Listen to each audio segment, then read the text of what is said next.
Assalamualaikum warahmatullahi wabarakatuh. Good morning. I Husnawiyah will accompany you on Monday, 26 January 2021 for the next 30 minutes in a Jakarta Post that provides the latest and actual information.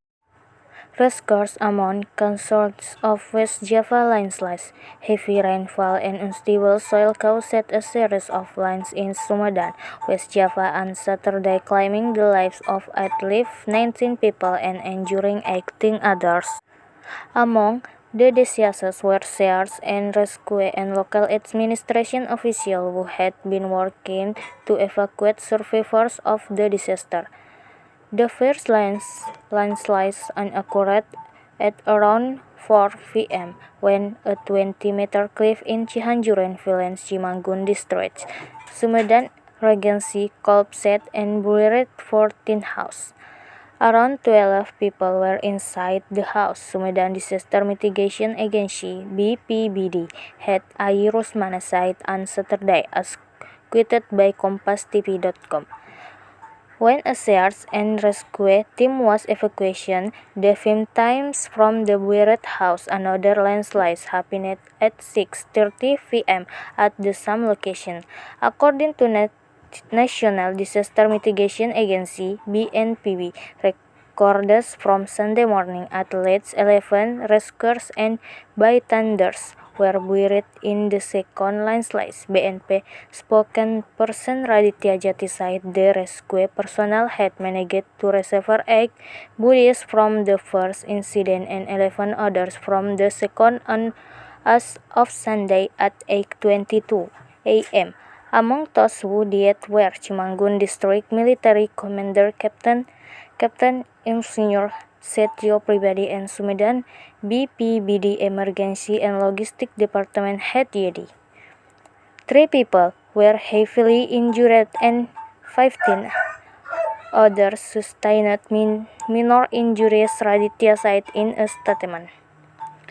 The local disaster agency evacuated 150 residents from the area following the disaster. BNPB head Doni Manardo said the central government had given 1 billion for the disaster response operation to Sumedang Regency Doni Ahmad Munir. He added that the government will compensate residents whose homes had been damaged in the incident. Doni urged residents not to return to their homes until authorities finished their landslide hazard assessment. After the evaluations, people who initially resident in the red zone high-risk area must be willing to leave their homes and be relocated to another place, Doni said. The Sumedang administration will provide the area for the relocation according to the BNPB's mobile application. Around 60,000 hectares of land across 26 districts in Sumedang are classified and having a moderate to high risk of landslides.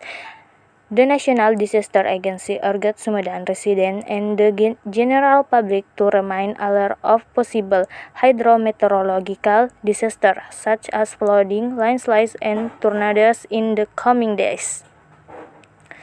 The Meteorology, Climatology and Geophysics Agency (BMKG) has forecast heavy rainfall and thunderstorms for most parts of the country in the next 7 days.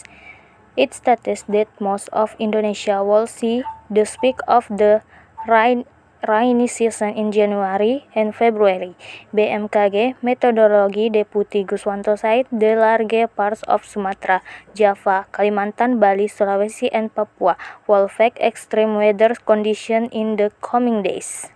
These extreme conditions potential lead to hydrometeorological disasters such as floods, landslides, and high sea waves, Guswanto said in a recent statement. That is the news that we can deliver today. I Husnawiyah, the host of the Jakarta Post. So this is morning to thank you and see you at the sunshine and even tomorrow. Good morning. Assalamualaikum warahmatullahi wabarakatuh.